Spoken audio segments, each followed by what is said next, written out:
मुख्तार अब्बास नकवी, शाहनवाज हुसैन, दोनों की राजनीति आपने खत्म कर दी। आप मुसलमानों का भला कर रहे हैं। 100 साल तक आपने एक भी दलित, पिछड़ा और आदिवासी, एक भी महिला को आज तक आरएसएस का प्रमुख नहीं बनाया। हिंदुस्तान सबका है, नहीं समझी गई ये बात तो नुकसान सबका है। फसाद कराने के लिए फिर से कागज मांग रहे हैं, फसाद कराने के लिए। द्वारा कमेटियों में कहेंगे सिख नहीं दूसरे धर्म के लोग इसमें आएंगे। कल को आप जैन कमेटियों में घुसेड़ेंगे, बौद्धों की कमेटियों में घुसेड़ेंगे। ये मंदिर का चंदा खाते हो। अरे चंदा चोरो बैठो, चंदा चोरो बैठो, चंदा चोरो बैठो, बैठो चंदा चोरो, चंदा चोरो। ना हिंदू को खुश होना चाहिए, ना सिख को खुश होना चाहिए, ना ईसाई को खुश होना चाहिए, ना जैन को खुश होना चाहिए, ना बौद्ध को खुश होना चाहिए, क्योंकि नंबर सबका आएगा। कोई सरकार अपने बच्चों को उसका गला घोटने पे उतारू हो जाए तो वो फिर सरकार निष्पक्ष सरकार नहीं है। मान्यवर, आपने एक अत्यंत महत्वपूर्ण बिल पे मुझे अपनी बात कहने का मौका दिया। मैं जैसे उदय प्रताप जी की चंद पंक्तियों से अपनी बात शुरू करूंगा।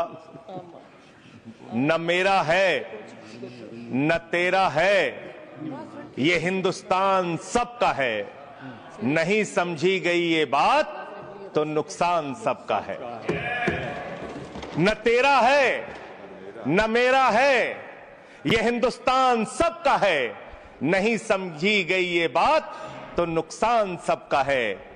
जो आकर मिल गई इसमें वो दिखलाई नहीं देती, जो नदियां मिल गई इसमें वो दिखलाई नहीं देती, महासागर बनाने में मगर एहसान सबका है, महासागर बनाने में मगर एहसान सबका है। मान्यवर, हम लोग बचपन से एक शब्द सुनते आए, सरकार माई बाप। सरकार माई बाप यानी कि जो सरकार होती है वो लोगों की माई बाप होती है, मां की तरह ख्याल रखती है, पिता की तरह ख्याल रखती है। लेकिन अगर कोई सरकार अपने बच्चों को उसका गला घोटने पे उतारू हो जाए तो वो फिर सरकार निष्पक्ष सरकार नहीं है, नहीं है मान्यवर। वो सौतेली मां है, वो सौतेली मां है, उसका व्यवहार सौतेला है। और आज आप जो काम कर रहे हैं इस बिल के माध्यम से, आप बाबा साहब डॉक्टर भीमराव अंबेडकर जी के द्वारा लिखे गए संविधान की हत्या कर रहे हैं।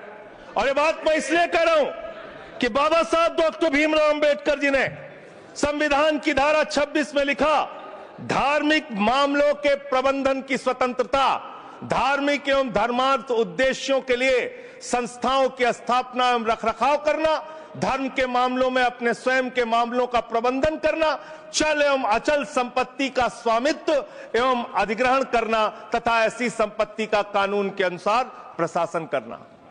यह अधिकार आपने नहीं दिया, यह अधिकार किसी भारतीय जनता पार्टी के लोगों ने नहीं दिया। यह अधिकार बाबा साहब डॉक्टर भीमराव अंबेडकर जी के द्वारा लिखे गए भारत के संविधान ने दिया मान्यवर। और आप उस संवैधानिक अधिकार को छीन रहे हैं एक गैर संवैधानिक बिल लाके।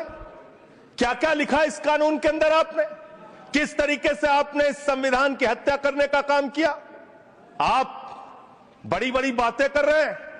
यह सरकार कह रही है कि ये कानून हम मुसलमानों के भले के लिए आ रहे हैं। जब मैं आपसे सुनता हूं तो मुझे लगता है कपिल शर्मा कॉमेडी सर्कस में बोल रहा है। आप मुसलमानों का भला कर रहे हैं, आप मुसलमानों का भला कर रहे हैं। दोनों सदन में एक भी सदस्य, दोनों सदन में सिर्फ एक सदस्य गुलाम अली को छोड़ के एक भी सदस्य आपका मुसलमान नहीं है। आप मुसलमानों का भला कर रहे हैं, आप मुसलमानों का भला कर रहे हैं। पूरी सरकार में एक मंत्री आपका मुसलमान नहीं है, आप मुसलमानों का भला कर रहे हैं। दो नेता अपने घरों में आपने बैठा दिया, मुख्तार अब्बास नकवी, शाहनवाज हुसैन, दोनों की राजनीति आपने खत्म कर दी। आप मुसलमानों का भला कर रहे हैं, आप मुसलमानों का भला कर रहे हैं, आप मुसलमानों का भला कर रहे हैं। अरे सुनना सीखो, सुनना सीखो पहले। मान्यवर, मैं इनके इस कानून में क्या क्या लिखा हुआ है, क्या क्या कहा है इन्होंने। बैठ जाए कृपया, गुलाम अली जी बैठ जाए। धार्मिक संपत्तियों को यह बिल कब्जा करने की नापाक कोशिश है। इतनी और शांति धार्मिक है, संपत्तियों को सदन में इतनी कब्जा शांति, करने के लिए सदन में इतनी शांति है कि आराम से आप बोलोगे तो आराम सब- से बोल रहा हूं सर। हाँ, आप बैठे हैं तो आपको देख के वैसे ही आराम आ जाता है। आपको देख के मैं वैसे ही आराम में रहता हूं सर।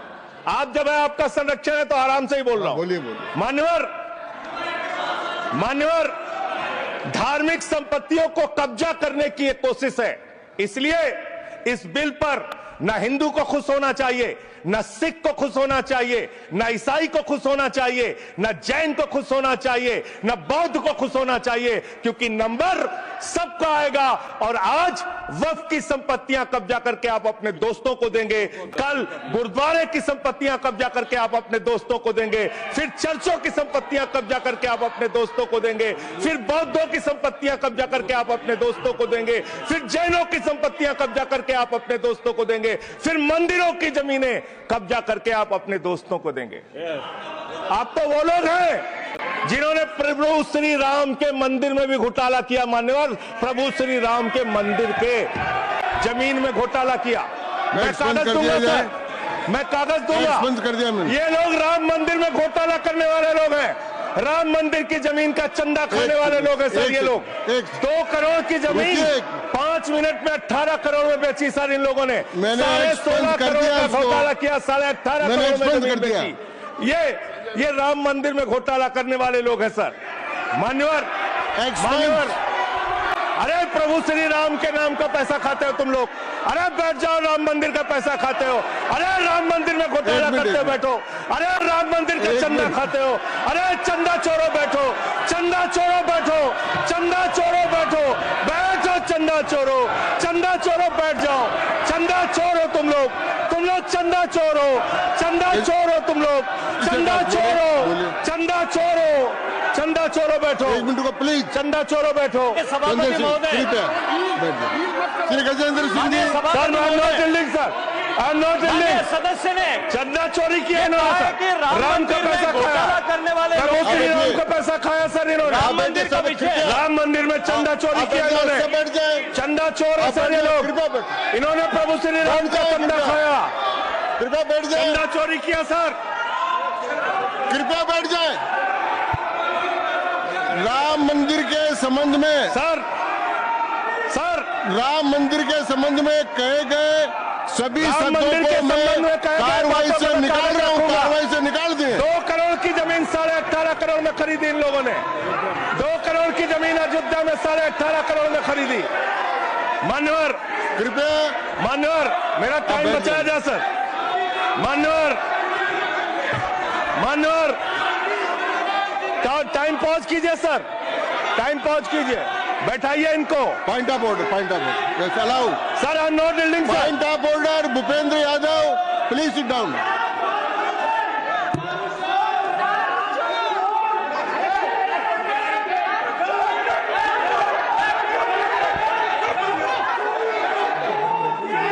भाई पॉइंट ऑफ ऑर्डर मैंने दिया, आप जाइए स्थान पर, कृपया अपने स्थान पर जाएं। मैंने व्यवस्था का प्रश्न उठाने का मौका दिया भूपेंद्र जी यादव को। आप सब लोग अपने स्थान पर जाएं, कृपया अपने स्थान पर चले जाएं, कृपया अपने स्थान पर जाएं, कृपया बैठे। मैंने भूपेंद्र जी, कृपया बैठ जाए, कृपया। श्री भूपेंद्र यादव सर, मैं पहले Bhupendra ji, yes sir, Bhupendra Yadav sir, Madan ji Rathore कृपया बैठ जाएं।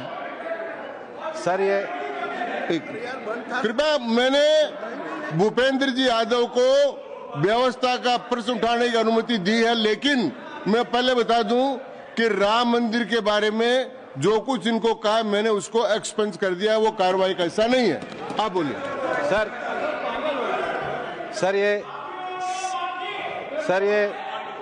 सर ये सदन का उच्च सदन है। रूल में बता देता हूं, रूल 238 और 240। आप 238 और 240, 238 and 240, you read it sir. There are sir 2 rules है, 238, 240। मेरे को बुक की जरूरत नहीं है।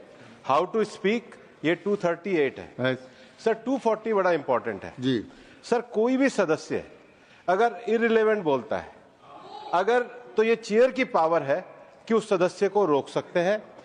जो विषय डिबेट से जुड़ा हुआ नहीं है, जो विषय सदन से जुड़ा हुआ नहीं है, इररिलेवेंट विषय को आपको रोकने का अधिकार है। जो सदस्य संजय सिंह जी बोल रहे थे वो इररिलेवेंट है। तीसरा एक और विषय सर, 238 में बोलने के बाद जो असंसदीय शब्द है, किसी भी पार्टी के बारे में, किसी के बारे में जो असंसदीय शब्द है वो बोले गए हैं तो उसकी भर्त्सना भी हाउस पूरी तरीके से करता है, माननीय हटाता है। माननीय Tiruchi Shiva, Sir, I also stand on the. please, I am allowing Mr. Tiruchi Shiva. I also stand on the same rule, sir. 238 and 240. You didn't quote 238. You remember 240, but 238 you are well versed, I know, but you are not quoted. Nothing refer, only the rule number. Yes, yes. Refer to any matter of fact on which a judicial decision is pending. No. Make a personal charge against a member. No. Please. What is? Please. Kindly listen. Hello, please. I'm on a point of order. I'm on a point of order. I'm on a point of order. Point of order आपने allow किया है। What is that? Point of order आपने allow किया है। Rule 240. बैठ जाए, Sir, सुन ले एक बार। sir. मैं निर्णय मुझे करना, आप तो सुन तो लें। आप बैठे। Mr. Vice Chairman, only 240. 240 which is मैंने quoted, दोनों say- 238, Sir, sir. 240 दोनों देख लिए। Please, sir. हाँ। Rule 240 says, the chairman, after having called the attention of the council to the conduct of a member who persists in irrelevance or in tedious repetition, you didn't call, sir. Whether it is irrelevance or repetition has to be decided by the chair. So, the chairman, आप सुनो ना भाई, please. hello, please. I'm speaking to the chair. Please तो I'm speaking to the chair. इधर देखिए ना। Sir, it is we leave it to your discretion and Yes. decision, sir. Yes. And not it is repetition or irrelevance can be decided by any other member, sir. Only you, sir. Okay, thank you. मैंने श्री भूपेंद्र जी यादव ने 240 में ये और है कि अगर कोई दूसरा सदस्य भी किसी सदस्य के इररिलेवेंट डिबेट को सपोर्ट करता है तो उसको भी डिबार करना चाहिए, आपको शिवा को भी करना चाहिए। अब एक सेकंड,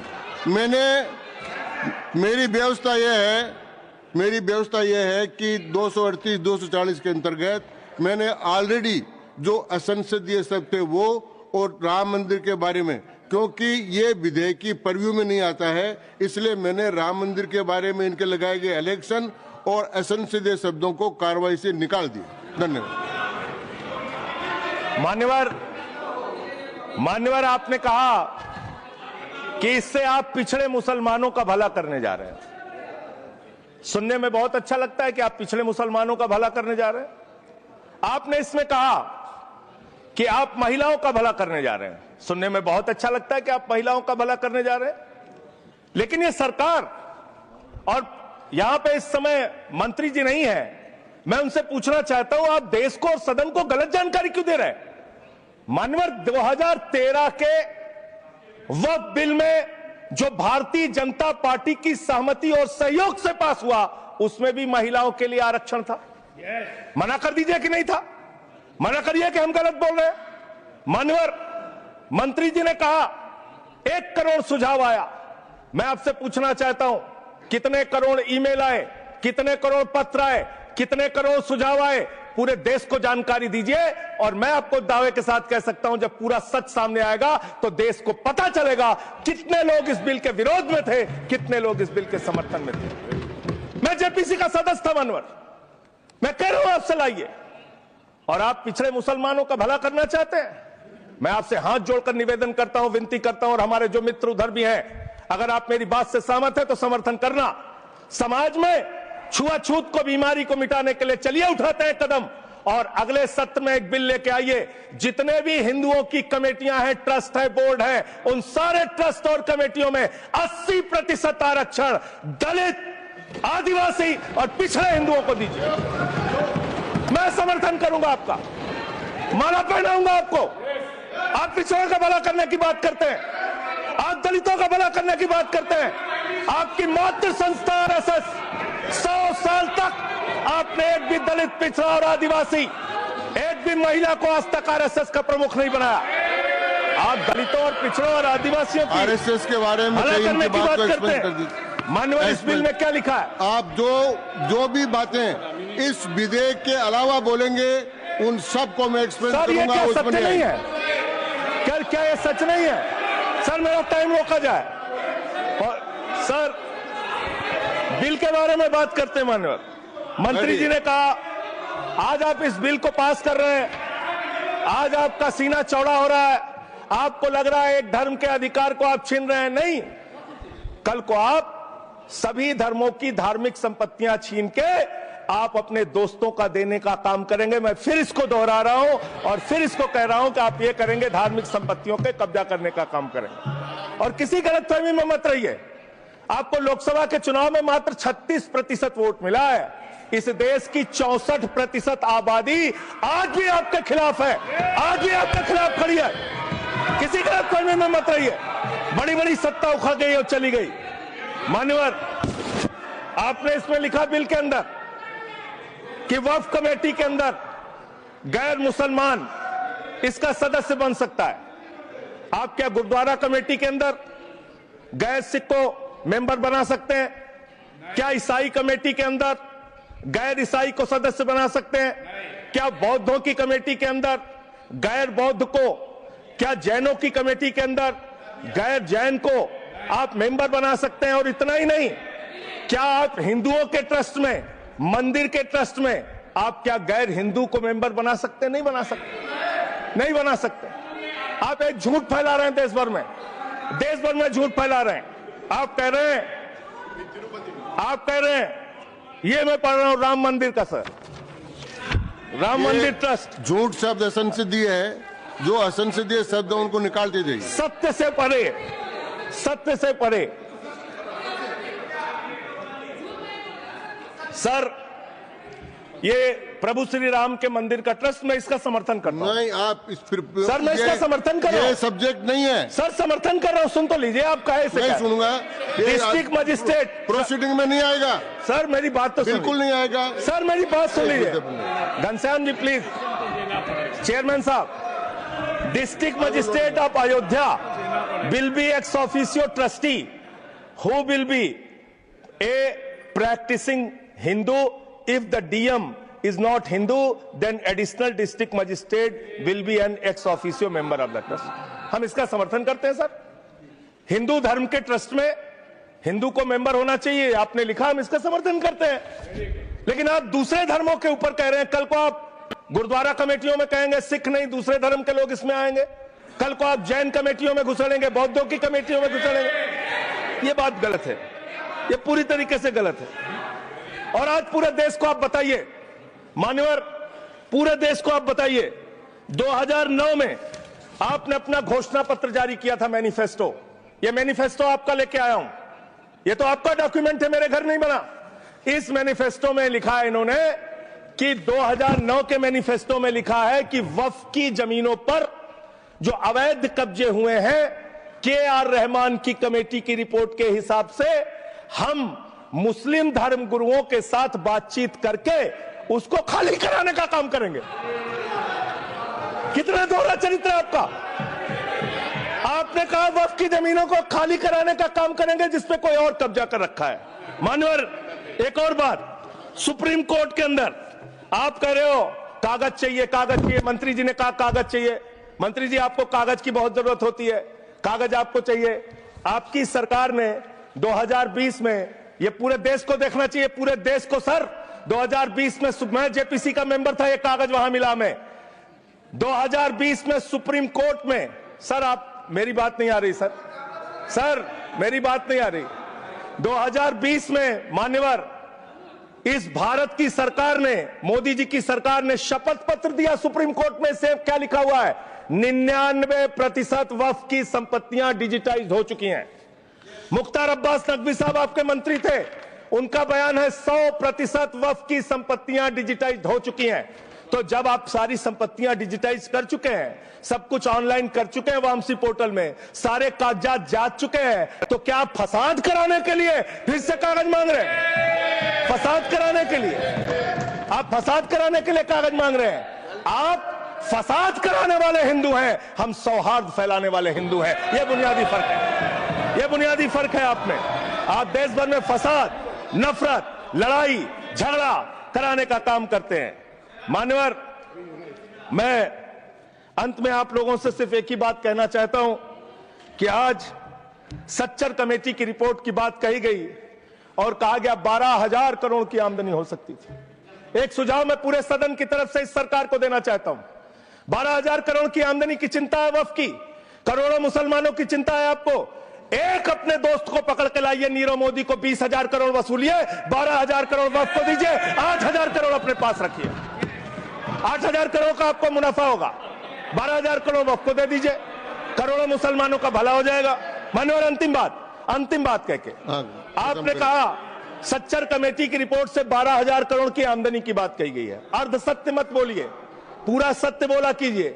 सुविधाजनक सत्य मत बोलिए, पूरा सच बोला कीजिए। मंत्री जी, इसमें लिखा हुआ है सच्चर कमेटी की रिपोर्ट में कि भारत की सरकार ने, राज्यों की सरकार ने अलग अलग राज्यों में अलग अलग जगहों पे 365 वक्फ की संपत्तियां कब्जा कर रखी हैं। आप उसके बारे में नहीं बताते, आप अर्ध सत्य बोलते हैं। मैं तो जेपीसी का मेंबर रहा हूं, मुझे सब पता है।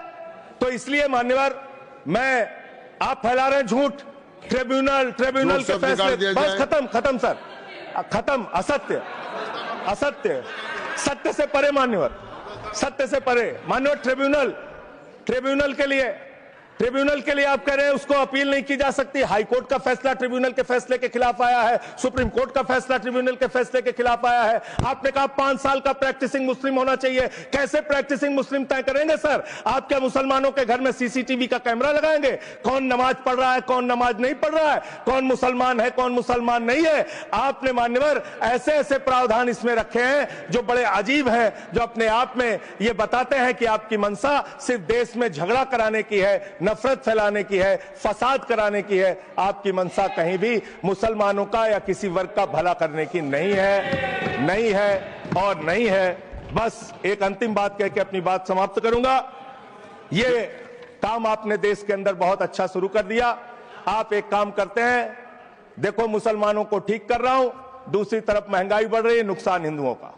94 लाख करोड़ रुपए शेयर बाजार में डूब रहा है, नुकसान हिंदुओं का। 11 लाख बच्चे स्कूलों से बाहर निकल गए, नुकसान हिंदुओं का। तो मुसलमानों को ठीक करने के नाम पर आप नुकसान देश के करोड़ों हिंदुओं का भी कर रहे हैं। इसलिए ये सब बातें करके देश में आप नफरत फैला के ये सब झगड़े फसाद के काम मत कीजिए। और अंत में आपसे एक ही बात कहना चाहता हूं, अभी भी वो मौका है इस बिल को जो गैर संवैधानिक है, जो बाबा साहब के संविधान के खिलाफ है, इसको वापस लीजिए। धन्यवाद।